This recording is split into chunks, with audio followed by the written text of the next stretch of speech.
Ida for ruining Thanksgiving dinner by causing drama because I humiliated my sister? My sister Cassie is one of those people who is a bully to everyone and justifies it by saying I'm just keeping it real. She clearly knows it's wrong, by the way, because she only does it to family when nobody who could affect her school/professional reputation is watching. It's obvious no one in the family likes Cassie's bad attitude, but usually no one says anything because then Cassie gets overly defensive and turns it into a huge fight with yelling, and my family doesn't want to deal with the drama.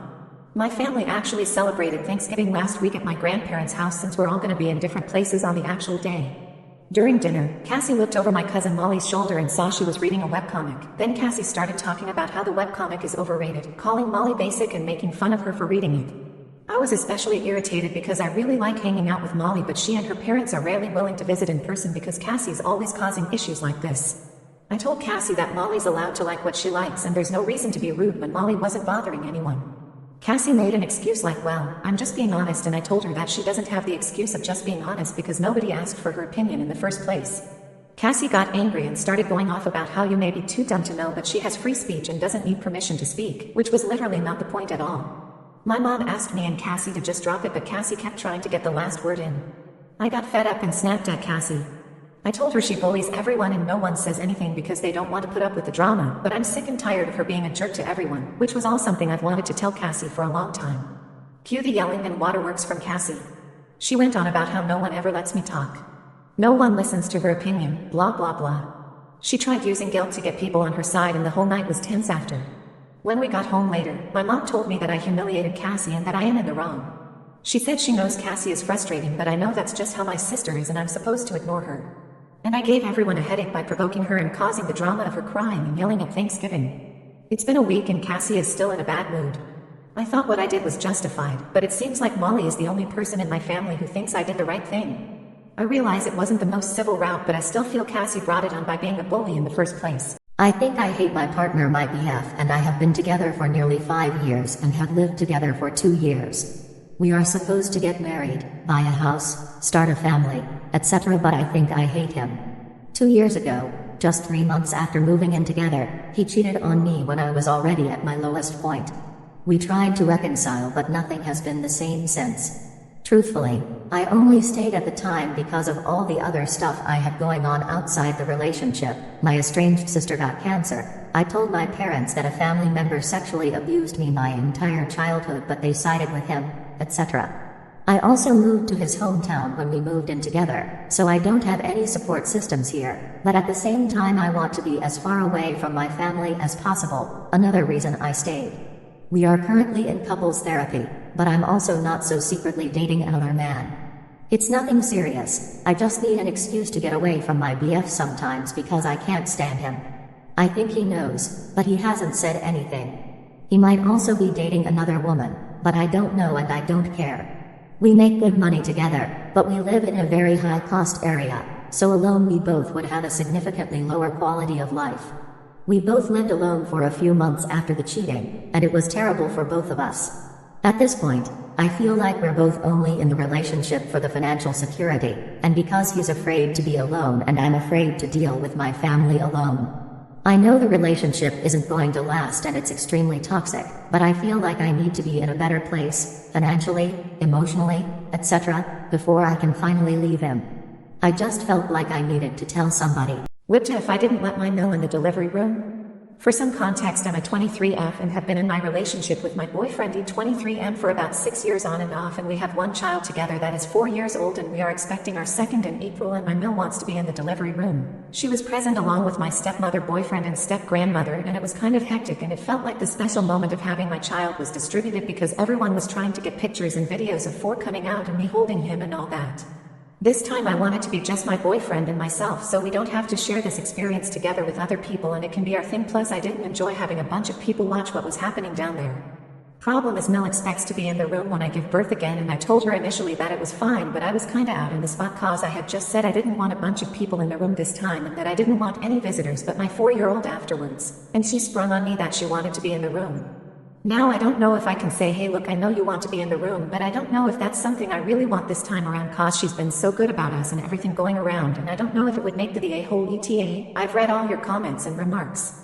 I just want to say thank you to you all for your support. I felt like I would be the whole because of high stress and anxiety I'm already feeling towards this pregnancy, and I was worried that since she had put me on the spot and I initially agreed that if I went back on my word that I would be the bad guy, and I don't want to be the bad guy. I really appreciate all the support and the advice given. Thank you all so much. Smiley face, smiley face, smiley face. PSA, always honestly reflect if you lose your job. Back in September, I was right. This is the second time I was ever let go of a job since I got my start in IT 32 years ago. The company said it was not a performance issue.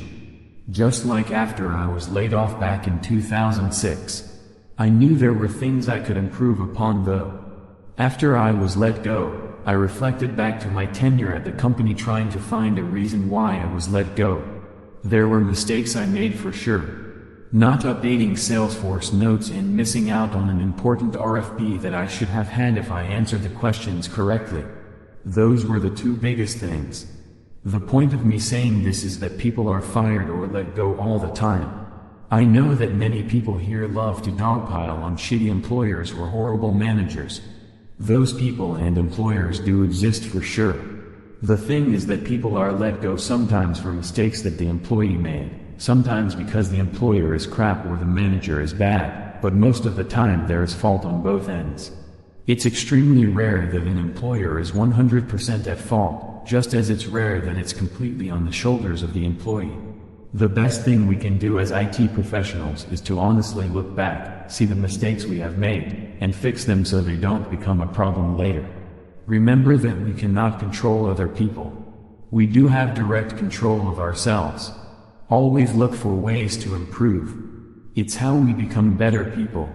That is all. Have a great Thanksgiving, everyone. Best friends are mad at me because I'm skipping Hangouts to focus more on my career. How do you guys deal with this? Don't even know if this is the correct place to post this, but it has to do with careers and I'm curious to what others would do. I've been working a warehouse job to save money and fund my side hustle, and I've been working 2 shifts a day for the last several weeks. I feel more focused and motivated than ever to attack my goals with a level of ferocity I didn't have in the past. In America, the day before Thanksgiving, it's very common for people to go out drinking and get wasted/party and then recover the next day's hangover with Thanksgiving food. I say this because my best friend sent a message in the group chat asking me to go to the bar for drinks tonight, and I said I genuinely want to hang tonight because this sounds more than great, but I know if I don't work tonight I'm going to wake up tomorrow morning feeling annoyed at myself. Cause I'm loving the grind life/groove I'm currently in, and I don't want to do anything to mess that up, but next time I'm for sure. And his immediate response was, "Man, you're whack." And I said, "Understandable, but I need to work," and he replied, "Okay," and that was that. We're both 25 and have known each other since we were 13. Have you guys/gals dealt with stuff like this from friends not understanding career goals? How did you respond to it? I feel bad for skipping out, but I need to work on myself. My girlfriend admitted she's fantastic with another older guy premises. My GF has always been super jealous. She gets uncomfortable if I get interested in a normal con with a girl. She gets angry if I allude to the attractiveness of a girl. She also said that it is obvious that I make comments about other girls with my friends, but she wished we didn't. I am a down-on-earth kind of guy, and I know that even if she never makes comments, never likes guys' pics on Insta, and does not comment with other girls, our human mind flies and can land on another man's dick. Last time I made her admit that the advances an older guy made on her during an event turned her on. He is older than us, plus 15 years, and a photographer to this event, and started complimenting her more and more. She was alone at this event, and when she told me I could read something tickling her mind. After some discourses, she admitted she felt flattered by him, and also maybe if we were not together would have done something sexual. I could feel her getting horny while I made her telling me this, but also said that if she does this kind of thoughts it means I also do, meaning she maybe wanted him to do more. I have to admit that this turned me on more than making me jealous, because I know that even if our girls hide these thoughts, they are human and think about having sex with other men too. She never made any move with this guy, but I would really love to see what she would do if she was single. But probably this would make me angrier/more jealous than hornier. Is it possible to find a good guy who is okay with me being a late bloomer? I'm a 28F and I have never been in a relationship or had sex. My early 20s were not the happiest years of my life, and I struggled a lot with my anxiety and low self-esteem. I really had to work on myself before I felt ready to date. I didn't start dating until this year as a result. Just to clear, I didn't sit around doing nothing during my 20s, I just prioritized other things. I went to grad school, moved across the country, and started my career. I'm a lot better mentally, but I still struggle with anxiety and insecurities about being a late bloomer. I am actively trying to meet guys through Bumble and social events. I have been on some dates, but I haven't met anyone compatible yet. I am personally waiting until I form an emotional connection with someone before having sex. Ideally, I would want to be in a relationship with the person I have sex with. I am not waiting until marriage though, and I am not waiting due to religious reasons. The people who I have told about my inexperience have all reacted positively to it. They have never shamed me for my life choices or made me feel like I am weird. I think I am pretty attractive, fun to be around, and I would make a great partner. When it comes to sex, even though I am a virgin, I am a sexual person. I masturbate, I have a sex toy and lingerie collection, I watch porn, and I think I would be adventurous in the bedroom once I find the right person. My anxiety tends to tell me that I won't be able to find a guy who will accept me for who I am. I'm also afraid that guys will think I'm immature, childish, frigid, or I won't know what I want from a partner, relationship, or sex.